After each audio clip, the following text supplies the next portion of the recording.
नमस्कार दोस्तों, स्वागत है आपका मेरे चैनल पर। कैसे हैं आप सभी दोस्तों? आज इस वीडियो में मैं आपको जीवित पुत्री का व्रत यानी जितिया व्रत की जानकारी देने जा रही हूँ। दोस्तों, जीवित पुत्री का व्रत संतान प्राप्ति और उसकी लंबी आयु की कामना के साथ किया जाता है। धार्मिक मान्यता के अनुसार इस व्रत को करने से संतान के सभी कष्ट दूर होते हैं। पौराणिक कथाओं के अनुसार महाभारत काल में भगवान श्री कृष्ण ने अपने पुण्य कर्मों को अर्जित करके उत्तरा के गर्भ में पल रहे शिशु को जीवन दान दिया था। इसलिए यह व्रत संतान की रक्षा की कामना के लिए किया जाता है। मान्यता है कि इस व्रत के करने के फलस्वरूप भगवान श्री कृष्ण संतान की रक्षा करते हैं। दोस्तों, हिंदू पंचांग के अनुसार हर साल अश्विन मास के कृष्ण पक्ष की अष्टमी तिथि को जीवित पुत्री का व्रत रखा जाता है। इसे जितिया व्रत भी कहा जाता है।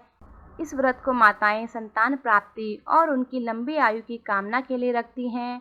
यह व्रत पूरे दिन तक चलता है। इसे सभी व्रतों में कठिन माना जाता है। माताएं अपनी संतान की खुशहाली के लिए जितिया व्रत निराहार और निर्जला रखती हैं। दोस्तों, इस साल यह व्रत 28 सितंबर से शुरू होकर 30 सितंबर तक चलेगा, जो कि शुरू होगा नहाय खाए के साथ। दोस्तों, 28 सितंबर को नहाय खाए के साथ शुरू करके 29 सितंबर को पूरे दिन निर्जला व्रत रखा जाएगा और 30 सितंबर को व्रत का पालन किया जाएगा। तो आइए जानते हैं क्या है इसकी व्रत पूजन विधि। पुत्र की लंबी उम्र के लिए माताएं सूर्योदय से काफी पहले औडगन की विधि पूरी कर लेती हैं। इसके बाद व्रती जल पीना भी बंद कर देती हैं।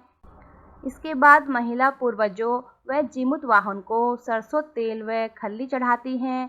इस पर्व से जुड़ी कथा की चील व सियारिन को भी चूड़ा दही चढ़ाया जाता है।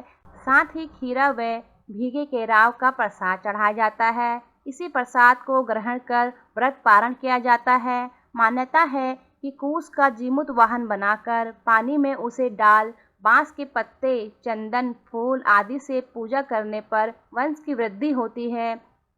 पूजा समाप्त होने के बाद जीवित पुत्री का व्रत की कथा सुनी जाती है। पारण के बाद यथाशक्ति दान और दक्षिणा दी जाती है। तो आइए सुनते हैं जीवित पुत्री का व्रत की कथा। नर्मदा नदी के पास एक नगर था, कंचनबटी। उस नगर के राजा का नाम मलयकेतु था। नर्मदा नदी के पश्चिम में बालूहट्टा नाम की मरुभूमि थी, जिसमें एक विशाल पाकड़ के पेड़ पर एक चील रहता था। उसी पेड़ के नीचे एक सियारन भी रहती थी। दोनों पक्की सहेलियां थी। दोनों ने कुछ महिलाओं को देखकर जितिया व्रत करने का संकल्प लिया और दोनों ने भगवान श्री जीमूत वाहन की पूजा की और व्रत करने का प्रण ले लिया। लेकिन जिस दिन दोनों को व्रत रखना था, उसी दिन शहर के एक बड़े व्यापारी की मृत्यु हो गई और उसका दाह संस्कार उसी मरुस्थल पर किया गया। सियारन को अब भूख लगने लगी थी। मुर्दा देखकर वह खुद को रोक न सकी और उसका व्रत टूट गया। पर चील ने संयम रखा और नियम व श्रद्धा से अगले दिन व्रत का पालन किया। फिर अगले जन्म में दोनों सहेलियों ने ब्राह्मण परिवार में पुत्री के रूप में जन्म लिया। उनके पिता का नाम भास्कर था। चील बड़ी बहन बनी और उसका नाम शीलवती रखा गया। शीलवती की शादी बुद्धिसेन के साथ हुई। सियारन छोटी बहन के रूप में जन्मी और उसका नाम कपूरावती रखा गया। उसकी शादी उस नगर के राजा मलयकेतु से हुई। अब कपूरावती कंचनबटी नगर की रानी बन गई। भगवान जीमूत वाहन के आशीर्वाद से शीलवती के 7 बेटे हुए, पर कपूरावती के सभी बच्चे जन्म लेते ही मर जाते थे। कुछ दिन बाद शीलवती के 7 पुत्र बड़े हो गए। वो सभी राजा के दरबार में काम करने लगे। कपूरावती के मन में उन्हें देखकर ईर्ष्या की भावना आ गई। उसने राजा से कहकर सभी बेटों के सर कटवा दिए। उन्हें 7 नए बर्तन मंगवाकर उसमें रख दिया और लाल कपड़े से ढककर शीलवती के पास भिजवा दिया। यह देख भगवान जीमूत वाहन ने मिट्टी से 7 भाइयों के सर बनाए और सभी के सिर को उसके धड़ से जोड़कर उन पर अमृत छिड़क दिया। इससे उनमें जान आ गई। 7 युवक जिंदा हो गए और घर लौट आए। जो कटे सर रानी ने भेजे थे वो फल बन गए। दूसरी ओर रानी कपूरावती बुद्धिसेन के घर से सूचना पाने को व्याकुल थी। जब काफी देर सूचना नहीं आई तो कपूरावती खुद बड़ी बहन के घर गई। वहां सबको जिंदा देखकर वह सन्न रह गई। जब उसे होश आया तो बहन को उसने सारी बात बताई। अब उसे अपनी गलती पर पछतावा हो रहा था। भगवान जिमुतवाहन की कृपा से शीलवती को पूर्व जन्म की बातें याद आ गई। वह कपूरावती को लेकर उसी पाकड़ के पेड़ के पास गई और उसे सारी बातें बताई। कपूरावती बेहोश हो गई और मर गई। जब राजा को इसकी खबर मिली तो उन्होंने उसी जगह पर जाकर पाकड़ के पेड़ के नीचे कपूरावती का दाह संस्कार कर दिया। एक दूसरी कथा के अनुसार गंधर्व राज जिमुतवाहन बड़े धर्मात्मा और त्यागी पुरुष थे। युवा काल में ही राजपाट छोड़कर वन में पिता की सेवा करने चले गए थे। एक दिन भ्रमण करते हुए उन्हें नाग माता मिली। जब जिमुतवाहन ने उनके विलाप का कारण पूछा तो उन्होंने बताया कि नागवंश गरुड़ से काफ़ी परेशान है। नागवंश की रक्षा करने के लिए नागों ने गरुड़ से समझौता किया है कि वे प्रतिदिन उसे एक नाग खाने को देंगे और इसके बदले वो हमारा सामूहिक शिकार नहीं करेंगे।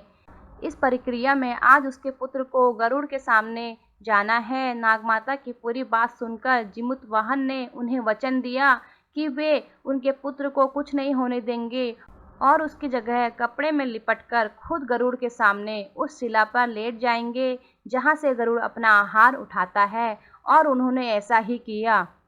गरुड़ ने जिमुतवाहन को अपने पंजों में दबाकर पहाड़ की तरफ उड़ान भरी, लेकिन जब गरुड़ ने देखा कि हमेशा की तरह नाग चिल्लाने और रोने की जगह शांत है, तो उसने कपड़ा हटाकर जिमुतवाहन को देखा और जिमुतवाहन ने सारी कहानी गरुड़ को बता दी। जिसके बाद उसने जिमुतवाहन को छोड़ दिया और नागों को न खाने का भी वचन दिया। तब से हर माता अपने पुत्र की रक्षा के लिए जितिया व्रत करने लगी और जिमुतवाहन भगवान की पूजा करने लगी। दोस्तों, सनातन धर्म में पूजा पाठ में मांसाहार का सेवन वर्जित माना गया है, लेकिन इस व्रत की शुरुआत बिहार में कई जगहों पर मछली खाकर की जाती है।